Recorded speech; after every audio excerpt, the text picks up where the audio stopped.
All right, welcome in. It's Tuesday. That means it's $5 Tuesday at WagerTalk. The three people you see on the screen right here will have plays up for $5 as well as the rest of the site across all sports, baseball, the the hockey playoffs. We were just talking about that back here backstage, the NBA going on. So a lot going on right now, and everything will be $5 on the site, $5 Tuesday. Let's get right into it. I'll go to Tokyo Brandon first. On Friday, we did a show together, and I found myself gravitating towards series bets, which is something I never do. And this is the perfect example of why I will never make a series bet. Played out in the Tigers Reds series, where the Tigers on Friday, they look like they're going to win the game, and then they get walked off. And I think I said to you, Tokyo Brandon, on our show on Saturday, yeah, I kind of want to change my mind here. I really don't want any part of the Tigers having to win now on Saturday after losing in that fashion. Sure enough, they lose Saturday, they win on Sunday. So the Tigers, I think, effectively blew the series play by getting walked off on Friday night.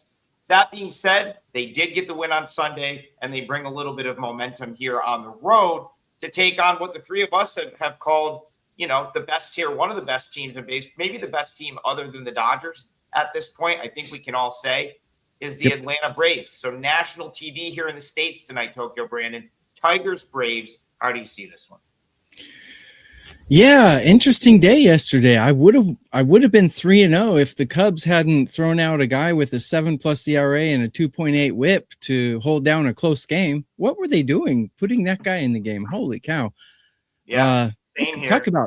Talk about throwing a game down the toilet when you could have won it. Jeez. But anyway, so I'll be interested to hear what Bryan has to say about this as well. But when a team loses a game like the Tigers did that day, or like the Marlins did yesterday, do you think they come back and, give it their all? Or do you think it even kicks them in the gut even more the next day? So it'll be interesting to hear what you guys think about that. Me personally, I think it's hard to recover from something like that, especially when you are the inferior team. If you're the favored team, like if that had happened to the Dodgers, I think it has less effect. But when it happens to a team that's climbing, it really has a big effect, I think. So regarding the Tigers today, I got Atlanta better at almost everything, but just barely. And then, Tigers playing pretty good ball. They're only a couple points behind Atlanta in the batting and like about 6 ranks behind them in bullpen, as far as my rankings are concerned in current form. And then you take a look at the starting pitchers. Casey Mize on a curve at 30, I got him 9. So he's in the upper 1/3 of starting pitchers according to my rankings. And Martin Perez he's a gamer, man. This guy, I didn't think he belonged in Major League Baseball, getting cut by AAA teams and stuff. But he came out and he was dealing a couple starts here. I don't know if it's going to last here, though. I think the Tigers can get to him. Whether that's enough to win the game or not, I'm not sure. I don't think I would bet the Tigers in this situation. But I do not trust Martin Perez enough to take the Braves, even though I have them ranked higher at everything else besides starting pitching. So that's how I see it. Yeah, let's get Bryan in here. I'll just answer your sort of general point, and then we'll go to Bryan. I do think context matters. I think, it's always going to be a case-by-case basis. I think if you're the Tigers, it's not how you wanted to start a road trip. Giving up 4, going back and taking the lead, looking like you have the game won, and then losing on the walk-off. Certainly not how you want to start a road trip. But Bryan Leonard, they did, to the Tigers' credit, they didn't let it spiral to the point where they got swept. They bounced back on Sunday. They get the 8-3 win. Now they have a day off. So I don't think they're being affected by that at this point, but they still have to win a game on the road in Atlanta against a very good Braves team. Do you think they have it in them tonight? Yeah, the day off clears up a lot of the situations that they've had before that. So I don't think that's going to have any effect on it. When I'm looking to play the Tigers, I'm looking to fade them versus lefties. And Martin Perez, if you watch the videos, you know that I've been betting on it, and it's been working. The Tigers, anytime they face a lefty, and this is not one of the better lineups in baseball, but when they face a lefty, Colt Keith, their number 3 hitter, sits out. Kerry Carpenter, their number 6 guy, sits out, and Wencel Perez usually sits out in that regard. Now, Jamal Jones is a really good hitter versus lefties, and he's done that well in his career, and he's been pretty good lately. But other than him, I don't like the changes that they have to make when they face a lefty. Now, granted, Perez will probably only be in for 5 innings, so they'll switch it up, and you'll see those left-handed batters coming off the bench later on in the game. But you're also coming in cold. And so that's something that I really don't like when I'm looking to back Detroit. The bullpen is in pretty good shape. They haven't had a save opportunity since Friday, and that was the blown save by Jensen. All 3 of them, the back 3 guys, none of them looked good in that one. So I don't want Detroit against the lefty. And if you're looking at the Atlanta team, and right now you really have to give them credit for as hot as they've been. Here's your lineup for your first 5 guys in the order based on the last 7 days. This is in baseball. We got Acuna 107th in hitting, Baldwin 57th, Olsen 17th, Albies 15th, and Michael Harris 3rd. That'll be your first inning here against the Detroit pitching staff. Maybe we get a yes in the first inning there. I think Atlanta gets off to a quick start in this game, and I prefer Atlanta. This price range, considering the way that the Braves have played all season long, is it just me, or is this line very cheap for Atlanta being at home? They're in the 118 to 125 range. I'd prefer the lefty Perez here against Myers. Yeah, I mean, Brian, I think the line is fair. It's right around where I make it, but to your point, like, why are the Braves not being shaded more at this point, right? Like, why are you still getting a fair price to bet the Braves? It almost seems like at this point you should be paying a premium to back them. So I think that's a very good point. It's a fair price to, like, I'm going to need a really good reason to bet against the Braves at this point, a real good reason. And I can't find one in this game with the Tigers. And then you made the point, Brian, like, they've had this issue against left-handed pitching for a couple seasons now. Mm-hmm. They really just are not, their lineup is just not optimized against the lefty. So now you put that check mark against them.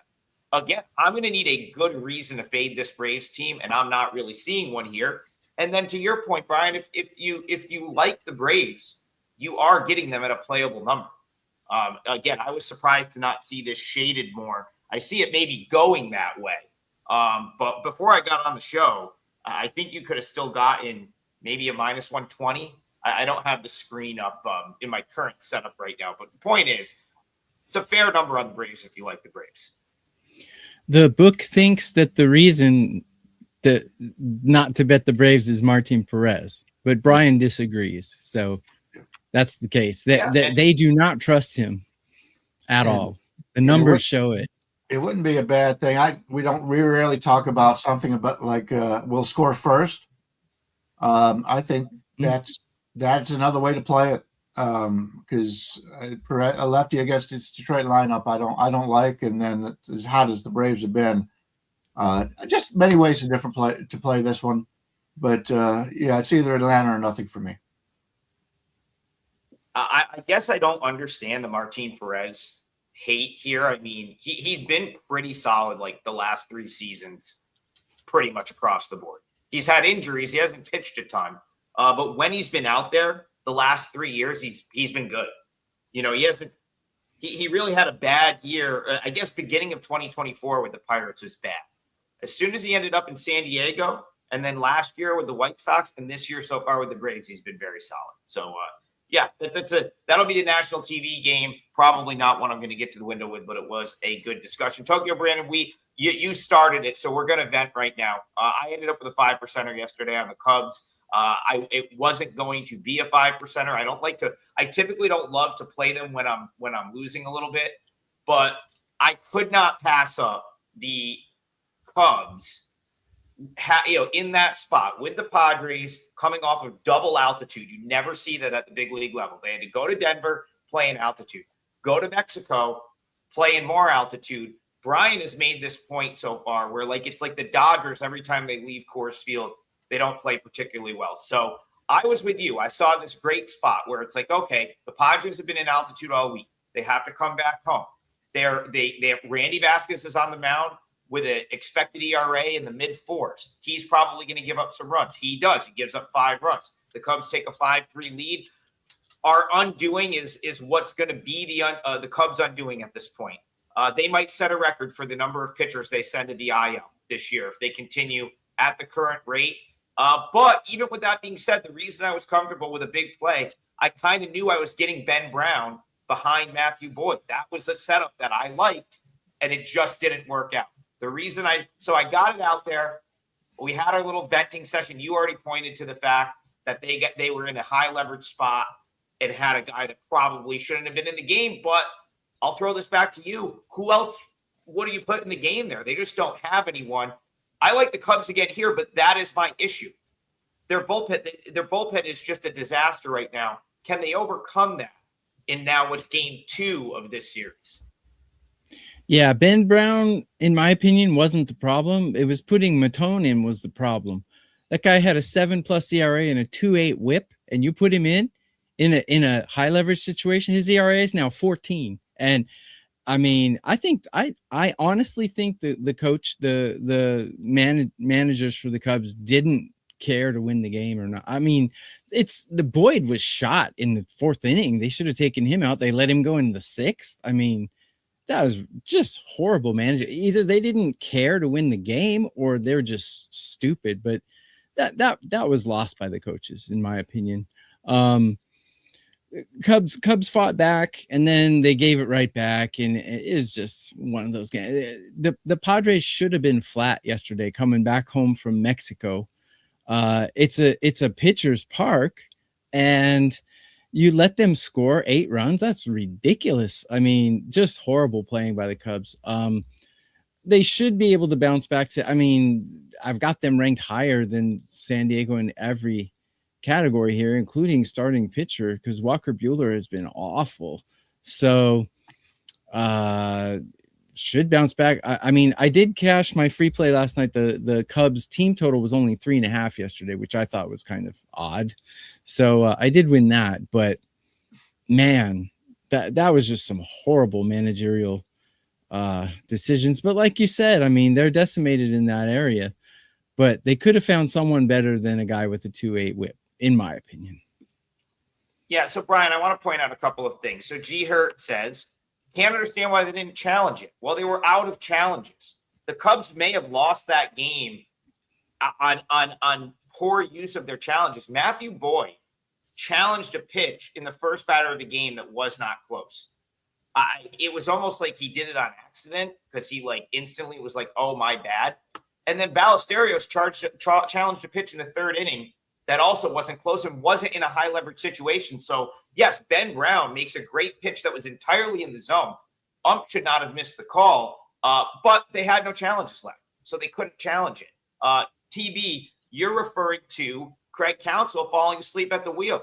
Matthew Boyd should never have gone out for the 5th inning to face Manny Machado after he gave up 2 hits. Absolutely think he forgot. Not. It should have been Ben Brown to start that inning. So he leaves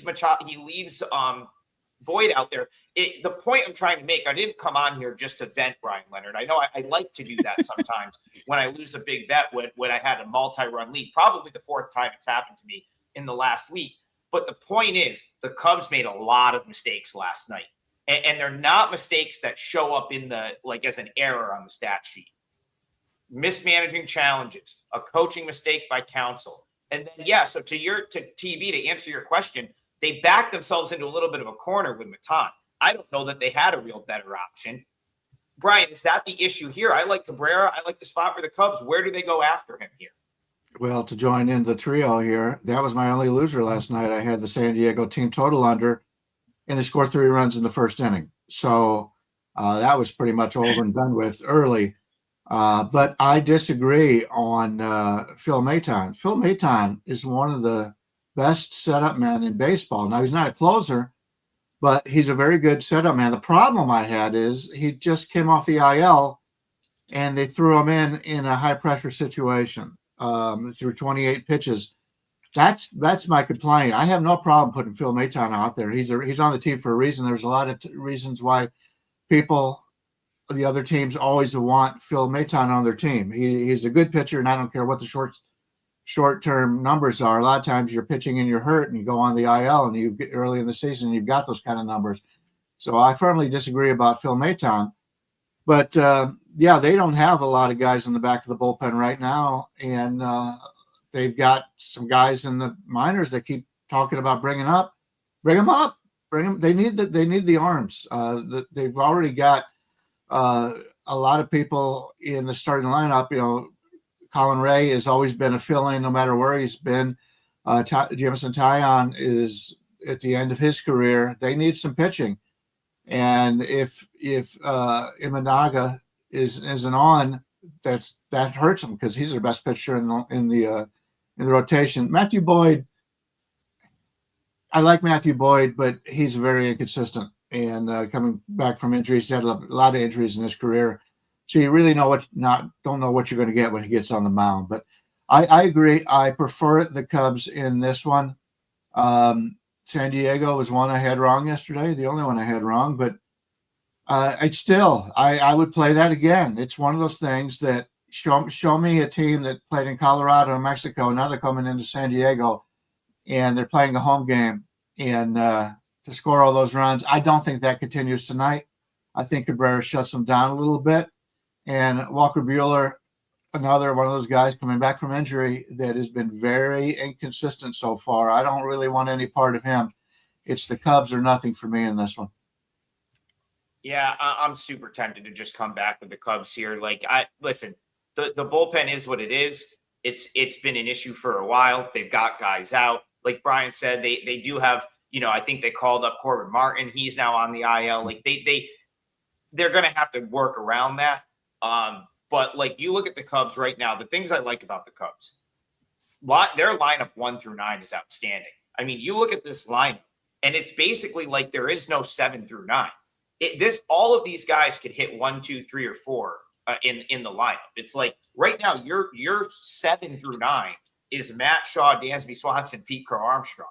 If Pete Crow Armstrong was what he, we've known him to be to this point, he's probably hitting 5th, 3rd, up in the order. So, the Cubs are, and yesterday they had great at bats. I mean, they probably had 4 outs off Vasquez where they hit the ball 100 plus miles an hour.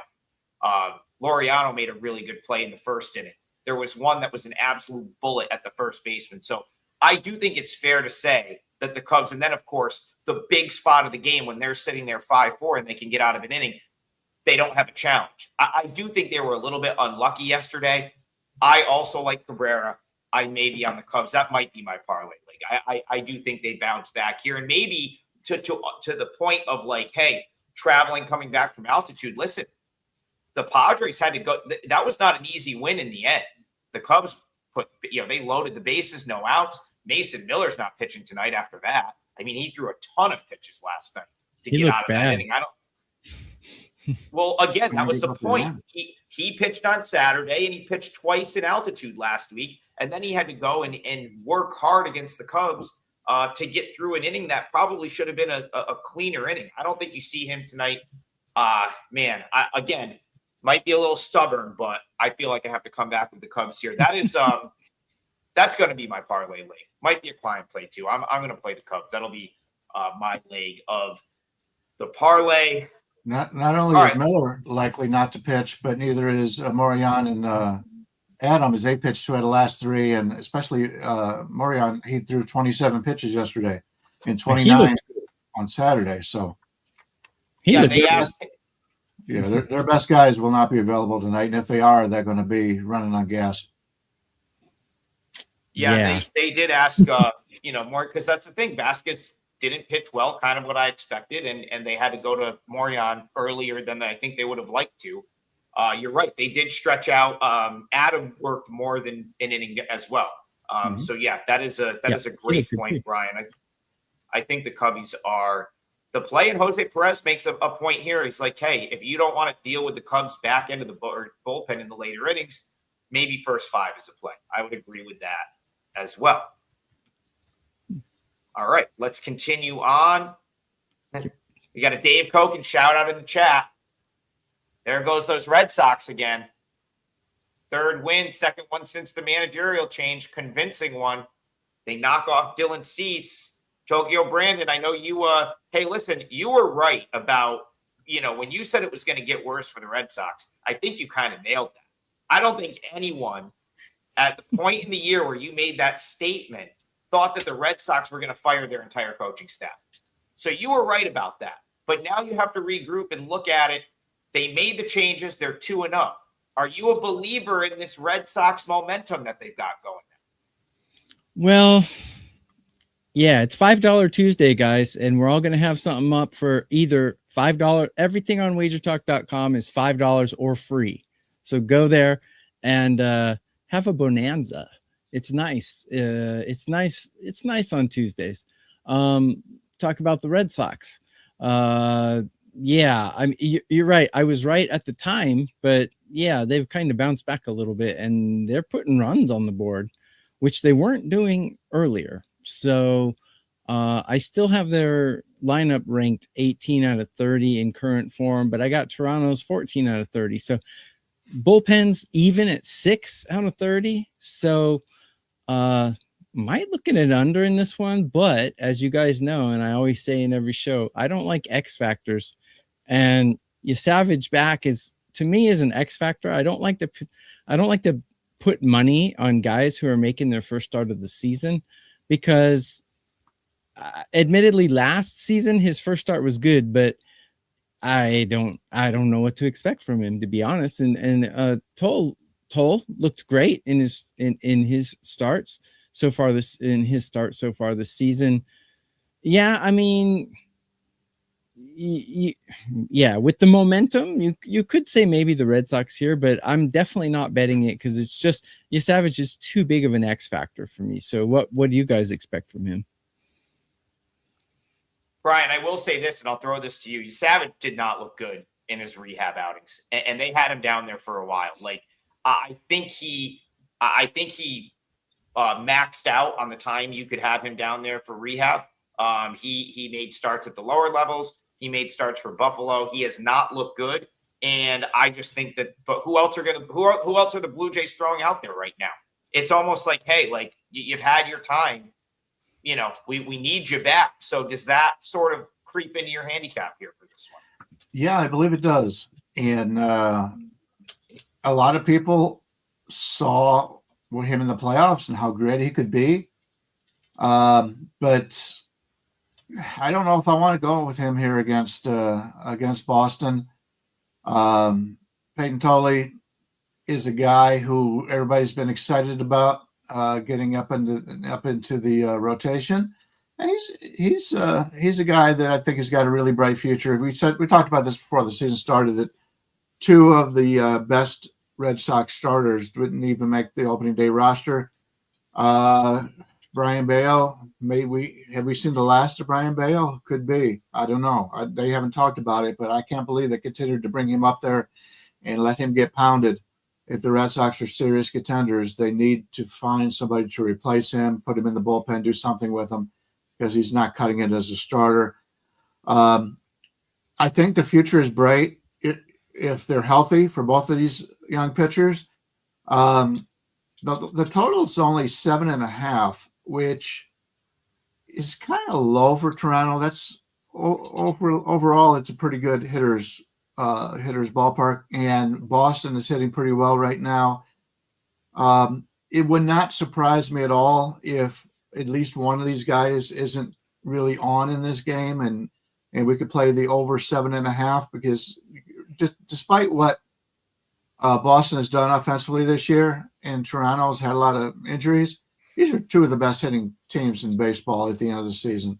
And to get a 7.5 here with 2 guys that are not major pieces right now in in the starting rotation. I kind of like the over in this one. It's 7.5. There is a couple of 8s out there to the under, but if I had to play it, I think it would be a higher scoring game.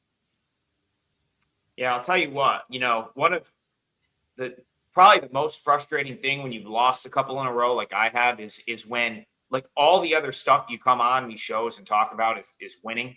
Like that doesn't really get more frustrating that when, you got the right thought process, but you're landing on the wrong ones. Of course, the Red Sox was one I talked about yesterday. They win as an underdog. I'll be honest, if I had the wherewithal to have come out on Sunday and played the Red Sox, I would have played them yesterday and I would still be playing them here. I definitely think there's something to the shakeup like that. And, I also was listening to, just some Red Sox radio, and it does feel like there was definitely a divide, which was why all the coaches got fired. It was almost like you had front office against coaching staff, and Craig Breslow wasn't going to fire himself, so he had to fire everyone that was, kind of anti what they're trying to do. And again, I guess that could go one of two ways, but it certainly feels like in this case that the shakeup is at least helping in the short term. I also think there's just something to listen, like still a pretty good team. And you've got, you had guys like Garrett Crochet massively underachieving and then just catching teams at the right time. Like the Blue Jays we've talked about, they've had issues. They have pitching depth issues. And now one of those is going to be on display again here, because I think if things were if the Blue Jays were in a better sort of shape in the pitching department right now, Savage would probably be like a long reliever until he was like, fully acclimated. Maybe he'd be an opener. Maybe he'd come in for an inning or two, and then he would, Cody Ponce would be behind him or something like that. They wouldn't have to just thrust him into the starting rotation, but they're going to. And I've watched all of his starts at Buffalo. None of them have been great. So I don't understand how all of a sudden he's just going to come in here and give them 5 or 6 really good innings. Totally can give you 5 or 6 really good innings. He did it to the Yankees last week. And, that was as impressive of a outing as we've seen against the Yankees over the last couple of weeks. Yankees are having as good of at-bats as any team in the league, totally 11 strikeouts. And they were battles. Like he had to battle in that game, make pitches on 3-2. Super impressed with him. So I could only be on the Red Sox again here. And like our pal Dave Koken would have done, he'd be playing it until they lost. So if you've played them the last 2 days, I think you're just rolling with house money at this point, and you're backing them until they lose one. Yeah, I mean, listen, Vinny, like it's almost like if you bet AAA the way I bet AAA, you follow the rehab starts, because a lot of these major league rehab typically occurs at the AAA level, unless guys are really far away, where it's like they've got a long road back. Usually the tune-ups occur at AAA. So that is, I can almost always give you context on a guy that's been rehabbed. Did not mean to bring up that paragraph. That looks like a bot. So I'm not going to read that one off the screen. Real quick before we move on, Slick Vic says totally isn't your average rookie. That is a big arm. Yeah, you're right about that. And he had the benefit of coming up last year, failing a little bit, was on the postseason roster, pitched an inning against the Yankees. He's a guy I like this year, just in general. I think he's going to have a good season for the Red Sox. All right, let's go to the people want to talk about the Orioles. For whatever reason, that wasn't the game I expected. Everyone, there's a lot of people that want to talk about Orioles baseball today, and I find this game quite interesting. So, Bryan Leonard, I'm going to go back to you, and then we'll go to TV. We've got Taiwei Tang sighting here in this game. The Astros are just going to throw anyone and everyone that has an arm out there at this point. Of course, he came from the Giants organization, sort of played his way up, and was in the bullpen for the Astros. Now he's a starter because they have no one else. But I haven't been impressed with Shane Baz at all, and I think he's having some issues with the new pitching staff and the coaches he's working with. So Astros, Orioles, who do you got here? Here's your current starting pitching staff for the Houston Astros: Mike Burrows, Spencer Arrighetti, Tang, Lambert, and McCullers. Other than Burrows and maybe Arrighetti, has anybody expected any of these guys to be in the starting rotation? McCullers is always a guy who's always hurt, but so you'll get your 5 starts out of him every year. But yeah, Houston's got some pitching problems at this point. At least the bullpen looks like it's pretty cleared up. De Los Santos has been the guy who has been the fourth guy that's been the closer now for them. And he's only pitched once in the last 5 days. Brian King, another guy that could become the closer and may get some spots. He hasn't pitched in a while, so only once in the last 5 days. So their bullpen is in pretty good shape. So I don't expect Tang to go long in this game. I think it'll be a bullpen game for Houston. So keep that in mind here. And from a hitting standpoint, half of the Houston lineup is hitting well. The other half, like right now, Altuve is 318 in the last week. Cam Smith, 371. Dustin Harris, 386. 333 for Daniel Johnson. So the offense is not very good right now for Houston compared to earlier in the season, and I don't want their pitching. The problem is with Baltimore is I'm not sure I want that either. This is a team that, as you mentioned, Shane Baz he's not as good as he was expected to be. He fell apart late against Cleveland. They have to keep these guys in the game a little bit longer because their bullpens haven't been that great. Baltimore did have yesterday off, didn't have to use them. And but you got Heisley, who's blown three saves lately in the last week or two. So I'm worried about this Baltimore pitching staff at this point. So if I play anything in this one, it may be the over. But when you're looking at the Baltimore hitters, Ward's hot. Adley Rutschman's been great. He's number 5 in the last week. Basallo, that guy can really hit when they give him a chance. So, and Kobe Mayo's actually hitting well, something we probably didn't expect to happen. So I'm a little bit torn in this one. The line on the game is basically Baz is about a 135, 140 favorite against Tang.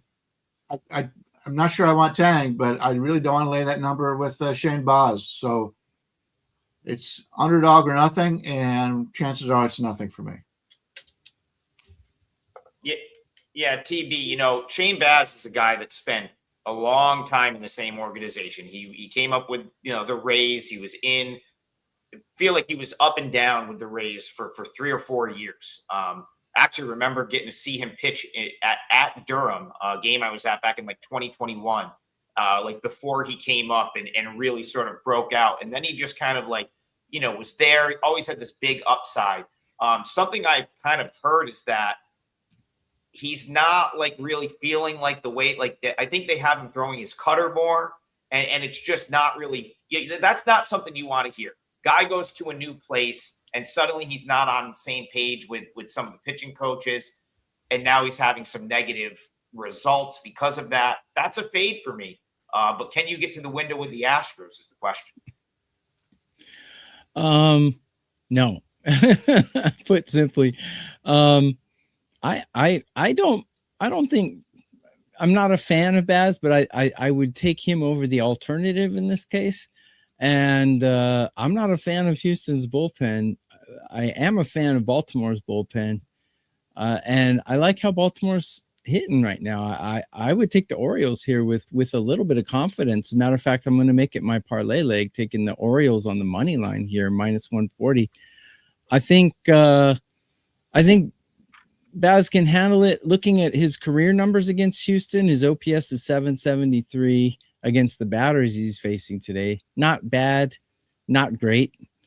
But Tang might have good stuff, but I doubt he's going to last more than 4 innings. Maybe you see him going 5 or 6 innings. I don't. And to me, that Houston bullpen, oh my goodness. Katie bar the door. I think the Orioles will be able to put up some serious runs here in this game. Whether Baz can hold the other side under how many they put up is the question here. But I think the Orioles can score quite a lot today. To your point, TB, no, I don't think Kai Tang is going to go super deep into this game. He's been pitching out of the bullpen, so this is not a scenario where like he's been down starting games at AAA. He's been coming out of the bullpen all year. I think his longest outing was 2 2/3 against the Guardians a couple weeks ago. So what I think you're going to see here from Kai Tang is once through the order and then play it by ear. They're going to let him go once through, see how it goes, and then they're going to try to see how many outs they can steal before they take him out.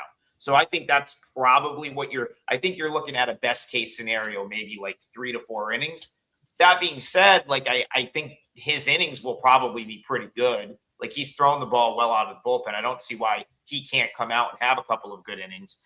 So I wouldn't. So the reason I bring that up is some people are asking first 5. I think if you like the Orioles, you take the full game. Because you want those at-bats against the Houston bullpen. And the Orioles didn't really use much pen. Saturday, they lost like 100-1, right? Like the 17-1 game. And then they were behind most of the day Sunday, get the day off on Monday. And to the Orioles' credit, even though I don't think they're going to keep it up, their bullpen has been much better than expected so far this year. They've kind of had a couple guys step up. Anthony Nunez has been really good. So they have had some other guys that maybe weren't the main guys that people thought were going to be their bullpen step up and pitch well to this point. And they may have the later inning edge in this game. I don't know if I could lay that price with the Orioles, but that's an interesting one. Tough to like go against you there, knowing that Tang is probably only going 3 or 4 innings. All right, Bryan Leonard, I'm going to you. TB and I have already revealed our parlay legs. Do you have your leg of the parlay? And is it a game we've talked about yet or not? Yes, it is. I'll go with Martin Perez, the lefty, against Detroit with Mize. Very simple that I trust Perez, a lefty, against this Detroit lineup. They're going to miss 3 of their top batters, including big power guys. That is always a concern. And the way Atlanta's hitting right now, I don't want to stand in the way of that. I do want to point out Ohtani's going for the Dodgers today. He will be just pitching, no DH in this game. So you're losing the bat of Ohtani, which has some effect on this game. But it also gives it another chance for the backup catcher to DH, and he's been hot as hell. So I don't know if if rushing. Let's stay on that one for a second. Okay. So knowing Ohtani's not going to be in the lineup for the Dodgers tonight, can you find a way into that game? Can you find a way to sort of spin that with something actionable?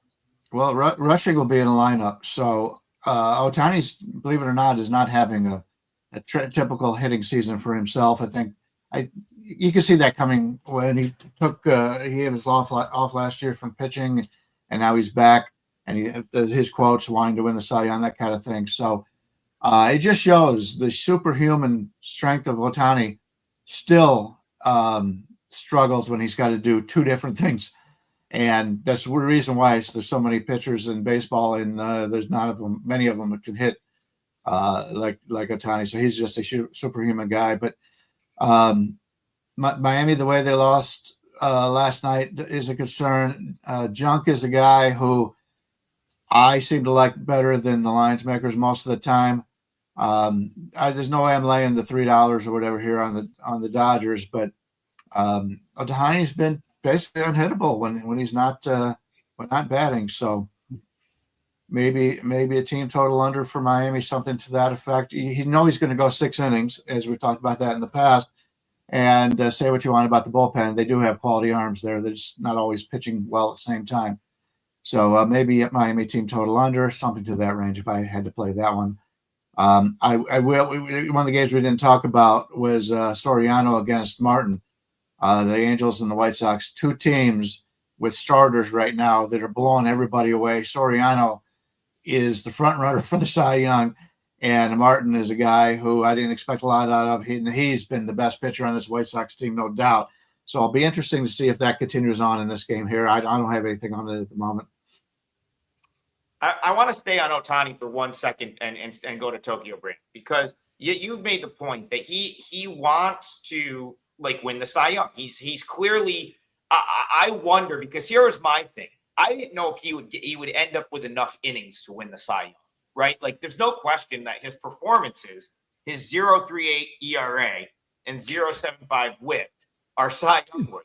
I was just worried about him, sort of meeting the innings requirement over the course of the season, because I didn't think it was in the Dodgers' best interest to let him pitch that many innings during the course of the season. But do you think that he's gone to them and said, hey, like, this is my goal for this year? Do you think they want to keep him happy? And if it's like, if his goal is to win the Cy Young, it's like, hey, maybe that's not the best interest of the Dodgers, but we're still the Dodgers. Like, let's let him do. He's earned the right to do that if he wants to do that.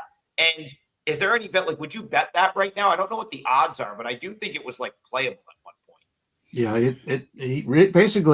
he said before the season goes, because they use a 6-man rotation, he's going to have to go at least 6 innings and probably a little bit longer a couple of times to be able to get there. So that's what they'd said before the season started. TB, what about like the outs over because of that? Would you just keep taking Ohtani outs over? I already checked his outs over. It's over 18.5, which is 17.5, which means will he finish 6 innings? I think we all agree he probably will. But the odds were minus 185 or something like that for it. So, but I think it's still a good bet because juice is free if you win, like I always say. I wouldn't put, a dime on it, but I'd put $100 on it. Why not? I mean, he's probably going to finish 6 innings here. And to your point, by the way, I have a signed Ohtani ball that I got at spring training when he played for the Ham Fighters out here. Save that. Yeah, I've got 3 jersey cards, 1 signed ball, and 36 of his rookie cards. 15 of them Japanese and 16 of them American. So anyways, so I got a lot of Ohtani stuff. So yeah, I did meet him once. Yeah. I don't see any way he doesn't go 6 innings here. He's gone 6 innings exactly in every start. Do we think at home he's not going to be able to go 6 against the Marlins? Like, I mean, I like this Marlins team. They're like I said, some people say I'm not betting minus 180. Why not? If it's free, it's free, Why is it not more?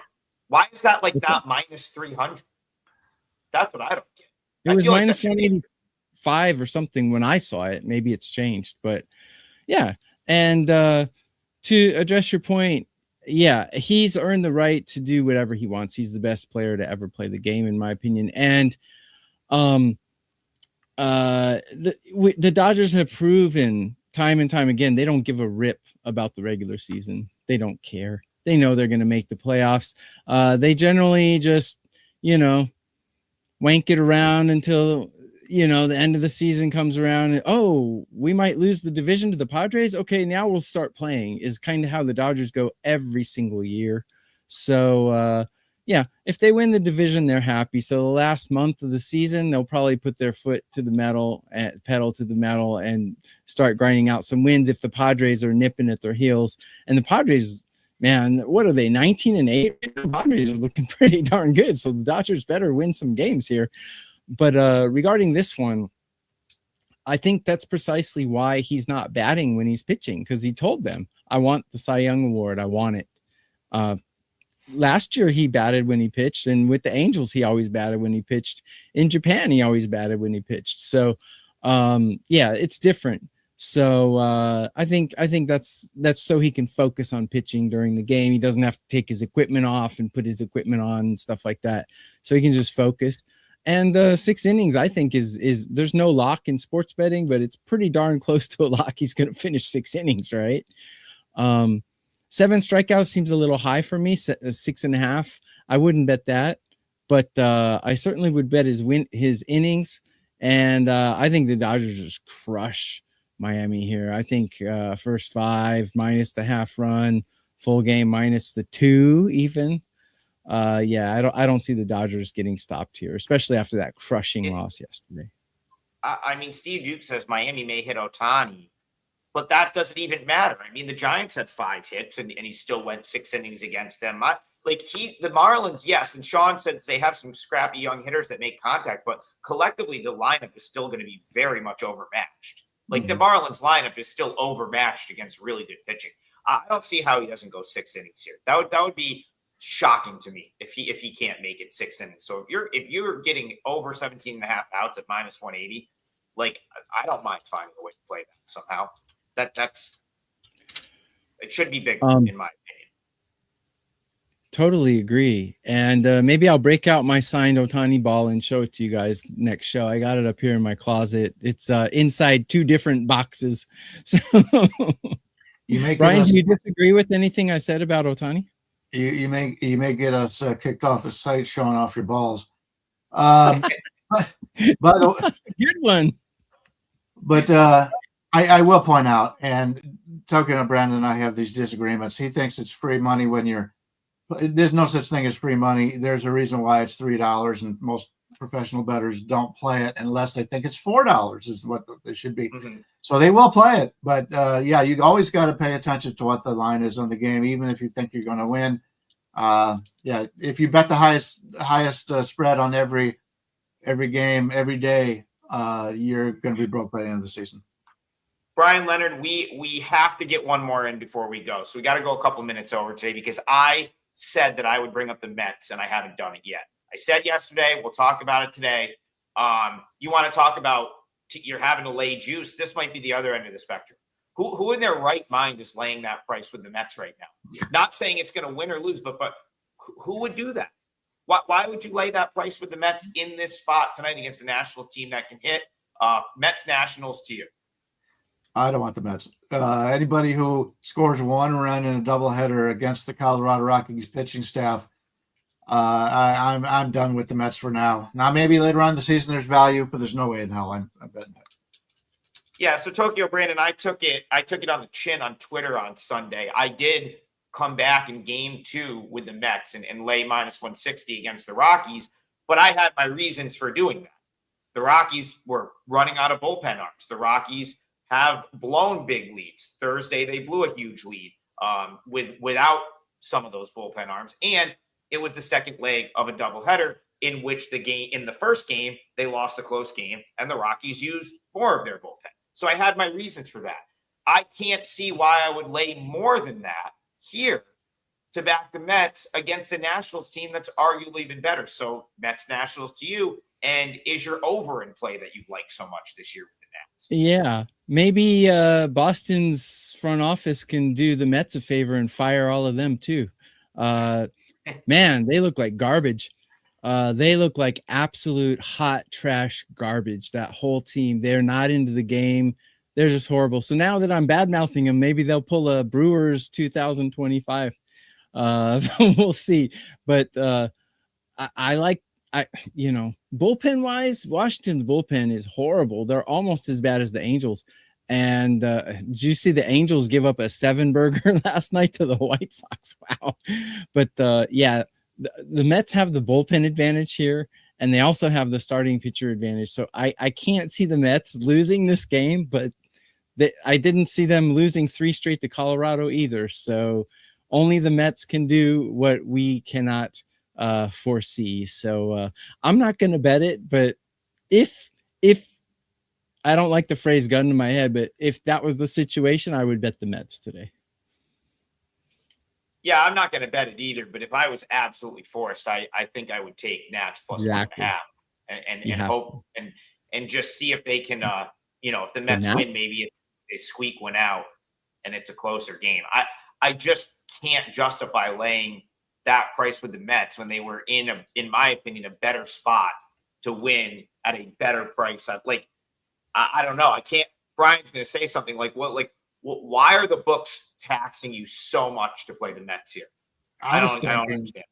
I was thinking if the Mets fall behind early, you're getting the team with the lead, and I don't trust the Mets to be in comeback mode. They haven't come back all season long, so. Maybe if the away team takes a quick lead, then you're not going to get as much of a payback. But if you're still even falling behind, punching themselves again, right? Yeah, you might still get Mets fall behind early. You may still get even money on the Nats with a lead. That's that's an interesting point right there. Very interesting. You got the Nats bullpen coming up, so. Yeah. Yeah, I don't know. Good. I don't know. All right, we are at the end of the show. We've got three sides. Brian, what was your price on the Braves? The Braves right now are anywhere from minus 117 to minus 125. So let's go 120.